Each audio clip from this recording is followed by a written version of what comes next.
નમસ્કાર મિત્રો, ફરીથી લઈને આવી ગયો છું માઇક્રોસોફ્ટ એક્સેલ ની સિરીઝ। ચાલો 11 નું એમસીક્યુ આપણે સોલ્વ કરવા જઈ રહ્યા છીએ। એના પહેલા એક પેન લઈ લ્યો, એક પેપર લઈ લ્યો અને મારી સાથે જોડાઈ જાઓ મિત્રો। એમસીક્યુ સોલ્વ કરવા માંડો। મારી પહેલા સોલ્વ કરો એવી હું આશા રાખું છું મિત્રો। અને મારી પહેલા આન્સર તમે કમેન્ટ કરો કે શું આવશે આમાં આન્સર, એ કમેન્ટ કરો આન્સર। ચાલો વિડિયો સ્ટાર્ટ કરીએ છીએ। તો 11 નું એમસીક્યુ શું કહે છે મિત્રો કે એક્સેલ માં ડેટા સોર્ટ શા માટે થાય છે। સૌથી અગત્યનો એક્સેલ નો ટોપિક આવે છે મિત્રો, જે એક્સેલ ની અંદર ઉપયોગી વધારે બને છે મિત્રો।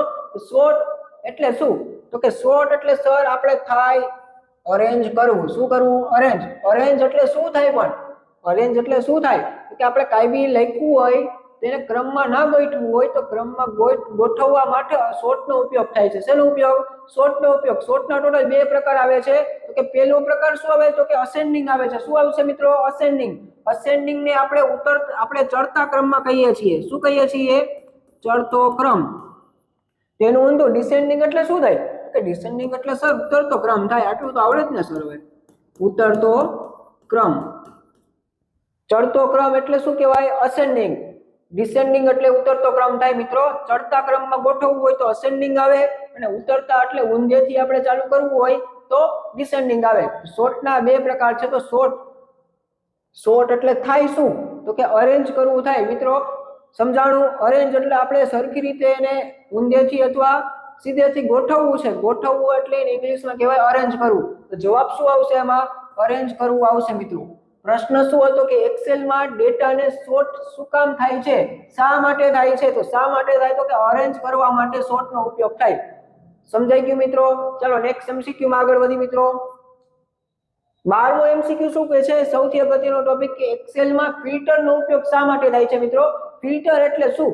તો કે ફિલ્ટર એટલે આપણે કઈ બી માહિતી ઝડપથી ગોતવી હોય ને, કઈ બી તમારો ડેટા છે, મારે 50 પેજનો ડેટા છે મિત્રો, 50 પેજની અંદર મારે કઈ બી સરખે સરખું ગોઠવવું છે કે 2021 થી 2025 સુધીનો ડેટા છે। 2021 થી લઈને 2025 એટલે કેટલા વર્ષ થયા મિત્રો? 5 વર્ષ થયા। 5 વર્ષની અંદર મારો ઘણો બધો ડેટા એમાં સંગ્રહ કરી લીધો છે, મેં સેવ કરી લીધો છે, પણ આડાઅવળું છે સર, તો એમાં મારે 2021 ની જાન્યુઆરી મહિનાનો જ મારે ડેટા જોઈએ છે। શું જોઈએ છે મિત્રો? 2021 નો જાન્યુઆરીનો જ ડેટા જોઈએ છે। બીજા બધા ક્યાં ગયા? તમારી રીતે તો મેં શું કરશો તો કે ડિલીટ કરશું સર। ડિલીટ ના થાય તો એના માટે એક ફિલ્ટરનો ઉપયોગ થાય। તો ફિલ્ટર એટલે આપણે એને ઝડપથી ગોતી દે એટલે કે એને ફિલ્ટર કહેવાય છે। તો એનો જરૂરી જવાબ શું આવે? તો કે જરૂરી માહિતી ઝડપથી શોધવા। આપણે કઈ બી માહિતી જરૂરી હોય તો એને ઝડપથી શોધી શકે તો એ શું કોણ? એકમાત્ર એટલે કે ફિલ્ટર। સમજાઈ ગયું મિત્રો ફિલ્ટરનો ઉપયોગ? ચાલો નેક્સ્ટ એમસીક્યુ। એક્સેલમાં કાઉન્ટ ફંક્શન। કાઉન્ટ એટલે કે ગણવું। શું ગણવું? તો કે કાંઈ બી આપણે લખ્યું છે એને કાઉન્ટ કરી દેશે। નંબર લખ્યા છે, આલ્ફાબેટ લખ્યા છે, એટલે ગણવું એટલે કે એને ઇંગ્લિશમાં કહેવાય કાઉન્ટ। શું કહેવાય? કાઉન્ટ એટલે ગણવું। તો જવાબમાં કઈ ગણવું છે? તો કે આ છે। તો શું ગણવું છે? તો કે નંબર ગણવા છે સર।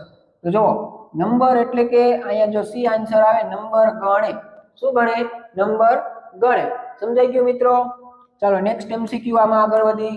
એક્સેલમાં મેક્સ એટલે મેક્સિમાઇઝ। શું થાય મિત્રો? મેક્સિમાઇઝ। મેક્સિમાઇઝ એટલે મોટામાં મોટી સંખ્યા। આપણે એને શોર્ટમાં લખાય છે મેક્સ, પણ એનું પૂરું નામ શું થાય? મેક્સિમાઇઝ। મેક્સિમાઇઝ નું ગુજરાતીમાં રૂપાંતરિત કરી તો શું આવે મિત્રો? તો કે મોટી સંખ્યા। શું આવશે મિત્રો? મોટી સંખ્યા। એનું ઉદાહરણ દઉં તો કે 10, 20, 30 અને 40 આ ચાર સંખ્યા લખી તો ચાર સંખ્યામાંથી મોટી સંખ્યા કઈ છે? તો કે આવશે શું? મોટી સંખ્યામાં 40 આવશે। તો મોટી સંખ્યા ગોતવી હોય ત્યારે મેક્સિમાઇઝ નો ઉપયોગ થશે આમાં। મેક્સિમાઇઝ નો ઉપયોગ શું ફંક્શન શું આપે છે? તો શું આપે? આપણે શું આપે? તો કે મોટી સંખ્યા જ આપે ને। મોટી એટલે મહત્તમ વેલ્યુ આપે। મહત્તમ એટલે મોટી આવશે, તો એનો આન્સર શું આવે? મહત્તમ વેલ્યુ, બી આન્સર આવશે મિત્રો। ચાલો નેક્સ્ટ એમસીક્યુ એક્સેલમાં। હવે આનું ઊંધું મિનિ MIN લખ્યું છે એટલે મીન લખ્યું છે। હવે તો તમને સમજાઈ ગયું હશે। ઓલી મોટી સંખ્યા હતી એટલે આ શું કહેવાય? તો કે આને મિનિમાઇઝ કહેવાય સર। શું કહેવાય? મિનિમાઇઝ। મિનિમાઇઝ એટલે કઈ સંખ્યા થાય? તો કે નાની સંખ્યા થાય સર। શું થાય? નાની સંખ્યા। તો કાંઈ બી આમાં નાની સંખ્યા કે અમારે ગોતવી હોય 10, 20, 30, 40 ચાર સંખ્યા આપી, એમાંથી કઈ સંખ્યા નાની છે? તો કે સર 10 જ આવે ને, 40 થોડી આવે। 40 તો આપણે આન્સર લખ્યો। તો હા સાચું કીધું, મિનિમાઇઝ તમે ફંક્શન યુઝ કરો છો ત્યારે નાની સંખ્યા માટે તમે મિનિમાઇઝ યુઝ કરો છો, અને મેક્સિમાઇઝ તમે યુઝ કરો છો તો મેક્સિમાઇઝ તમે મોટી સંખ્યા એટલે મહત્તમ વેલ્યુ, મોટી વેલ્યુ તમે શોધવા માટે તમે મેક્સિમાઇઝ નો યુઝ કરશો, મિનિમાઇઝ નો. તો આપણે મિનિમમ એટલે શું થાય? નાનામાં નાનું. મિનિમાઇઝ કયો કે મિનિમમ કયો, બેનો એક જ આન્સર આવે સર. સમજાઈ ગયું મિત્રો? ચાલો નેક્સ્ટ એમસીક્યુ. એક્સેલમાં વર્કબુક, જો મેં પહેલા જ કીધું હતું કે ભાઈ શીટ બુક બંને જે એક્સેલ નું બીજું નામ તરીકે ઓળખાય છે. આ વર્કબુક છે એટલે એક્સેલ થયું. એક્સેલ મારે સેવ કરવી હોય કઈ બી ફાઇલ, આપણે વર્ડમાં શું હતું? વર્ડ, માઇક્રોસોફ્ટ વર્ડ એટલે કે MS વર્ડ. આપણે પહેલાનું સોફ્ટવેર ભણી ગયા મિત્રો, જોયા હોય તો વિડીયો મિત્રો. MS વર્ડમાં આપણે શું થતું હતું? તો કે ડોક્યુમેન્ટ થતું હતું. ડોક્યુમેન્ટને શું નામ તરીકે ઓળખતા હતા? તો કે ડોક્સ તરીકે ઓળખતા હતા. ડોક્સ. તો સાચું કીધું મિત્રો, ડોક્યુમેન્ટ. તો એક્સેલમાં શું થશે મિત્રો? એક્સેલમાં બુક તરીકે વર્ક કરશે મિત્રો. બુક અને બીજું છે શીટ. નીચે તમને શીટ આપેલી હશે નીચેના ભાગમાં. આ શીટ ક્યાં હશે? તો કે નીચે. અને બુક ક્યાં હશે? તો કે ઉપરના ભાગમાં. ક્યાં? ઉપરના ભાગમાં તમારે બુક લખેલું હશે, બુક 1 લખેલું હશે. તમે એક્સેલ ની અંદર તમે જોઈ લેજો મિત્રો. બુક એટલે કે ઉપરનો ભાગ થયો, એને સેવ કરવી છે. ઉપરના ભાગમાં મારે નામ તો આપવું પડે ને, કે બુક લખીને જવા દેવું? ના, મારું નામ તો મહત્વનું છે ને સાહેબ. મારા નામ વગર તો મારી ઓળખ કેમ થાય? ભવિષ્યમાં નામ કરવું હોય તો બુક અત્યારે જે એક્સેલમાં જે આપણે નામ કરીએ છીએ ને, તો એમાં પહેલા શીખી લ્યો, પછી ભવિષ્યમાં નામ આપોઆપ થઈ જશે. આમાં તમે હોશિયાર થઈ જાઓ મિત્રો, એટલે ભવિષ્યમાં તમારું નામ ઓટોમેટિક થઈ જશે, કોઈને લેવું પડશે નહીં મિત્રો. તો અત્યારે બુક એટલે કે ઉપરનો ભાગ આપણે સેવ કરવો છે, એટલે કે મારે એક્સેલની ફાઇલ સેવ કરવી છે. એક્સેલની ફાઇલ સેવ કરવા માટે સેવ કીધું છે, તો સેવ નો ટોપિક નો SAVE. તો પહેલો અક્ષર શું આવ્યો? તો કે S. આમાં કે શોર્ટકટ કે S છે? તો કે હા, બી આન્સર આવે, કંટ્રોલ S. ચાલો નેક્સ્ટ એમસીક્યુ. એક્સેલમાં ફ્રીઝ પેન સૌ અગત્યનો મિત્ર છે મિત્રો. એક્સેલમાં ફ્રીઝ એટલે સ્થિર કરવું થાય મિત્રો. શું થાય? ફ્રીઝ એટલે શું થાય? સ્થિર કરવું. સ્થિર એટલે અહીંયા જ તમારે બેસાડી દેવું. સ્થિર કરવું. ફિક્સ જ હોય કે આપણે અહીંયા જ એક જ કોલમ રાખવી છે, બીજું કઈ રાખવું નથી, તો એને સ્થિર કરવું કહેવાય અને ફ્રીઝ પેન કહેવાય. ફ્રીઝ પેન આપણે ઉપયોગ શા માટે આવે? તો કે સ્ક્રોલ વખતે, સ્ક્રોલ આપણે નીચે ઉપર નીચે કરતા હોય, તેમાં રો છે એ ફિક્સ ન હોય, તો આપણે રો છે એ ફિક્સ કરવી હોય, તો એને ચોંટાડી દેવી હોય, તો ચોંટાડવા માટે ફ્રીઝ પેન નો ઉપયોગ થાય છે. તો આન્સર શું આવે? સ્ક્રોલ વખતે રો અથવા કોલમ ફિક્સ રાખવા માટે. રો અથવા તમે ઊભી લાઈન કે આડી લાઈન તમે એને ફિક્સ તમે રાખો તો તમારે શું થાય? ફ્રીઝ પેન નો ઉપયોગ થાય.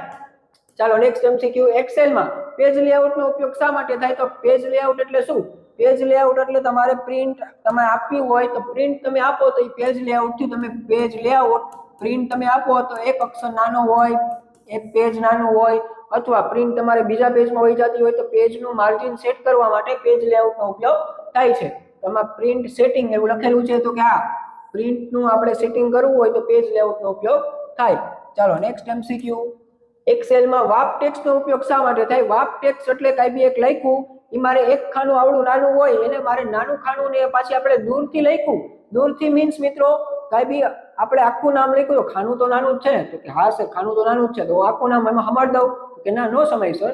એને નીચે લઈ આવવું હોય ત્યારે વાપ ટેક્સ્ટનો ઉપયોગ થાય. કાંઈ બી તમે સેલની અંદર તમે લખો છો, સેલની અંદર તમે લખો, આ ખાનાની અંદર તમે લખ્યું તો એમાં નો સમાણું, તો અડધું બહાર ગયું, બીજા ખાનામાં ગયું, અહીંયા તરત બીજું ખાનું આવી જશે મિત્રો.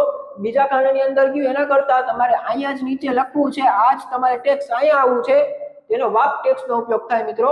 વાપ ટેક્સ્ટ ક્યાં આવે છે?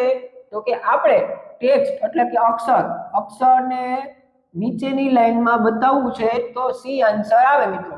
સમજાઈ ગયું મિત્રો? વાપ ટેક્સ્ટનો ઉપયોગ ટેક્સ્ટ લાઈનમાં બતાવવા માટે. ચાલો નેક્સ્ટ. એક્સેલમાં merge and center most IMP. એક્સેલની અંદર મર્જ એન્ડ સેન્ટર એક ખાનું આટલું જ છે મિત્રો.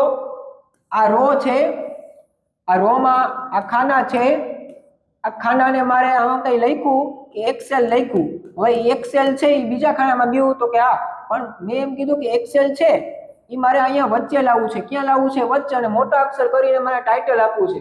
ટાઇટલ આપવું હોય તો આ વચ્ચેના ખાના જે છે એ આડા આવે છે, તો કે હા સર આવે છે, થતું નથી. થવા દેવા માટે એને મર્જ એન્ડ સેન્ટરનો ઉપયોગ કરવો પડે.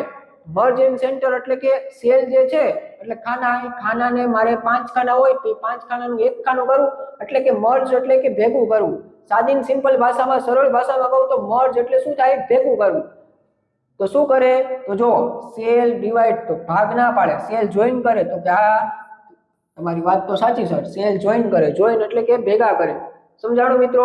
આશા રાખું છું કે 11 થી 20 MCQ માં તમને કઈ વાંધો નહીં હોય, અને વાંધો હોય તો એની ટાઈમ તમે કમેન્ટ કરો મિત્રો. તો એનો આન્સર તમને કઈ બી ડાઉટ હોય તો એનો પ્રોબ્લેમનું સોલ્યુશન તમને કમેન્ટમાં મળી જશે મિત્રો. કમેન્ટ કરવામાં શરમાશો નહીં મિત્રો. જલ્દીથી તમને ડાઉટ હોય, આશા રાખું તમને ડાઉટ તો નહીં જ હોય, પણ કોઈને બી ડાઉટ હોય તો એની ટાઈમ તમે કમેન્ટ કરી શકો છો. ત્યાં સુધી નેક્સ્ટ લેક્ચરમાં મળીએ મિત્રો. જય હિન્દ.